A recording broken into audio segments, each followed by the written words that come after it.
Yung Court of St. Joseph, saan siya mas effective, Father? Yung Court of St. Joseph, ginawa ng isang madre For purity and chastity pero ang original na function niyan is for healing. Kasi yung Okay. madre kumuha niyan, 16th century sa Belgium, merong may cancer, di siya gumagaling. okay. Huling resort na lang niya, syempre, may devotion kay St. Joseph. Gumawa siya ng cotton cord with 7 knots. The 7 joys and sorrows of St. Joseph. Tapos nilagay niya sa kanyang waist, no? Tapos naghingi siya ng healing. Gumaling. So nung gumaling siya, naging famous yung sacramental na yon. Tapos yung Santo Papa mismo binigyan ng authorization na magkaroon ng devotion kay St. Joseph using the cord. So nailagay siya sa Roman ritual of blessings. Wow. Kaya nung pandemic, siyempre 'di ba, ang dami may sakit. So kami naman nag-online prayers kami nila Father Sikia. Tapos na-encounter namin ito. Tapos pinromote namin during the pandemic. Ngayon, ang purpose nun, dahil si St. Joseph din ay patron of purity of heart, the chaste St. Joseph nga, the chaste heart of St. Joseph.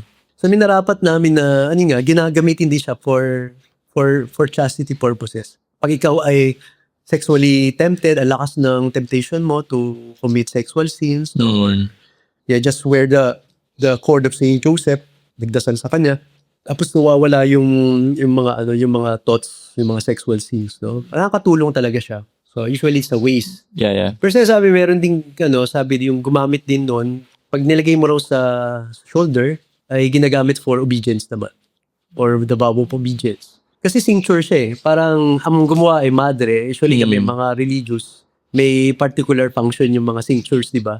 Which is ginagamit namin sa liturgical yard.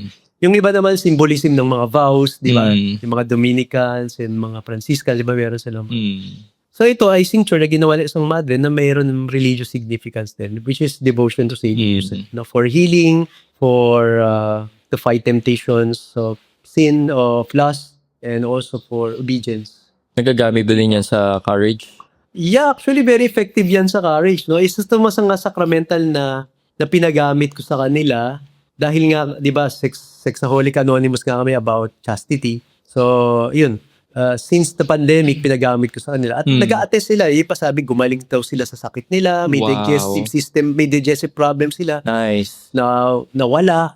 Tapos yung isang pinaka-sure ako na very effective talaga, na-curb yung sexual appetite nila. Wow. Kasi karamihan din na members ko sa Courage very religious, mga deboto ito nila Mama Mary, saka ni Saint Joseph. Siguro for the point na, alam mo na, yung, siyempre suot mo yan eh. Parang chastity belt ba kung tawagin. So pag suot mo yan, at aware ka na this is a sacred object na nakadikit sa katawan mo, out of respect, siyempre, hindi mo gagawin yung sin eh. O kaya talagang tatanggalin din yung prayer mo, pinakinggan ni Lord through Saint Joseph, tinanggal din yung mga sexual appetites mo, yung mga temptations to sexual sins. So talagang effective. May joke nga eh. Sabi, Father, sobrang effective nga nito eh. Namimiss ko na yung magkasala. Namimiss ko yung kasalanan eh. Gusto ko magkasala, Father, natanggal ko na nga. Ilalagay ko sa altar eh. Kasi namimiss na raw niya kasi yung dati niyang addiction, hindi na niya nagagawa. Effective. Ganon ka-effective, no? Nakakatuwa lang, pero yeah. Ano yun? Bibili lang sila ng cord sa mga religious store? Alam mo na, meron ako dito sa Sige, Father. na may dito sa, sa online. So, pinigay lang din sa akin to. So, cotton cord siya. So, cotton cord lang na ordinary. So, lagyan naman ng 7 knots. 7 joys and sorrows of St. Joseph. Okay. Kumbaga kung may rosary si Mama Mary, ito naman yung kay St. Joseph. So may particular prayers din na dadasalin, parang bawat station or bawat Tapos nilalagay lang siya sa, ganyan lang itsura. Lagyan lang ng konting design. Tapos nilalagay lang siya sa waist. Itatali mo lang. Tapos ipapabless na Buburin mo lang. Tapos may blessing of the cord of St. Joseph na galing dun sa Roman ritual namin, na inadapt namin. Nandun ba yan sa black book ni Father Jesus? Wala dun eh. Sana nga pag nagkaroon ng second edition, ma-incorporate yun. Kasi may request na ganito. Ngayon, kung meron kami cases na, shall we say, ang kanyang weakness ay yung sexual sins, no?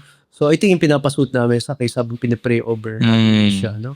Okay. Na we believe that kung suot mo to, like may rosary ka, nasa bulsa mo, naniniwala ka na nandito si Mama Mary kasama natin. So ito, kasama mo rin si St. Joseph. No? Galing It's just sa sacramental tayo, mga di pa tayo, mga devotee, Catholic, very, tayo, visual, based sa senses, yung mga sacramentals natin. It really helps sa ating prayer. Hindi naman ito yung, isa na, lagi tayong ina-accuse na sinasamba natin ito, sacramentals. They're only means, tools for us to feel the presence Right. of the Lord, no? To help us in our prayer. But of course, it is God who will listen to our prayers through this sacramental. Hello mga ka-faith, Brother Adrian Milag here, and today ini-invite ko kayo na maging part ng aking supporters group dito sa aking ka-faith community, dito sa ating online evangelization na ginagawa. Pwede kayong maging supporters through Patreon. Sa Patreon, dito ilalagay ko yung mga face-to-face kong interview at mga online interview at magkakaroon kayo ng unedited early access dito. Sa Patreon, ang unique dito, pati yung face-to-face interview ay i-upload natin dyan na unedited. Para maka-join kayo, ay ilalagay ko yung link dito somewhere here or sa description kung paano kayo maka-join sa ating supporters sa Patreon.